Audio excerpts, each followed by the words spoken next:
তিন রকমের ধর্মের লোক বেশি আছে, খ্রিস্টান, ইসলাম আর হিন্দু। 100 জন খ্রিস্টানকে যদি একই প্রশ্ন করে তোদের ভগবানকে, একবারই বলবে আমাদের ভগবান ঈসা মসীহ, যিশু ক্রাইস্ট। মুসলমানকে জিজ্ঞাসা করবে 3 থেকে 5 মানে মৃত্যুর আগে পর্যন্ত, যাকে এই তোদের ভগবানকে, একই উত্তর দেবে, ভাই আমাদের ভগবান হলো আল্লাহ। হিন্দুদেরকে যদি একই প্রশ্ন করা হয়, ভাই তোদের ভগবানকে, কনফিউজ।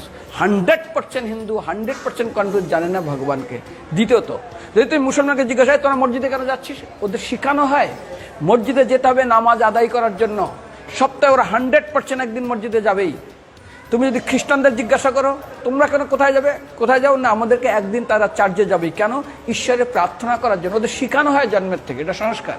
আর হিন্দুদের যদি জিজ্ঞাসা করে তোমরা মন্দিরে কেন যাচ্ছ, হ্যাঁ আমার ছেলের বিয়ে হচ্ছে না, আমার মেয়ের বাচ্চা হচ্ছে না, আমার বাবা হসপিটালে আছে, কালকের আমার মামলার ডেট আছে, আমার ব্যবসা খুব খারাপ, আমার শরীর খুব খারাপ।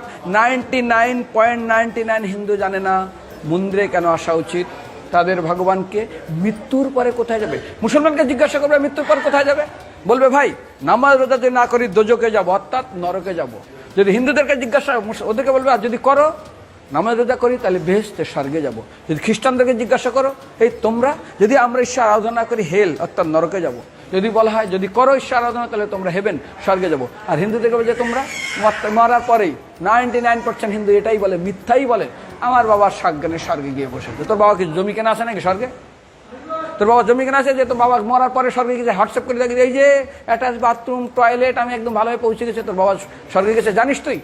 আরে মৃত্যুর আগে এত কষ্ট পায়, এত কিছু করে, মারার পরে আমার বাবা স্বর্গে গেছে। আরে যখন পুলিশে কোনো কয়েদি কোনো অপরাধীকে ধরে 2-4টা ডান্ডা মারে, তারপর থানায় গিয়ে আরো ট্রিটমেন্ট করে, তারপরে কোর্টে বিচারে, তারপর জেল কাটে, মৃত্যুর আগে এত কষ্ট করে আমরা মারা যাই, মারা পরে আমার বাবা স্বর্গে গিয়ে বসে আছে, ওর বাবার জন্য জমি কেনা আছে না, এরকম বলা যাবে না। এই জন্য আমাদের শাস্ত্র বলে পরলোকগত, স্বর্গীয় বলে না।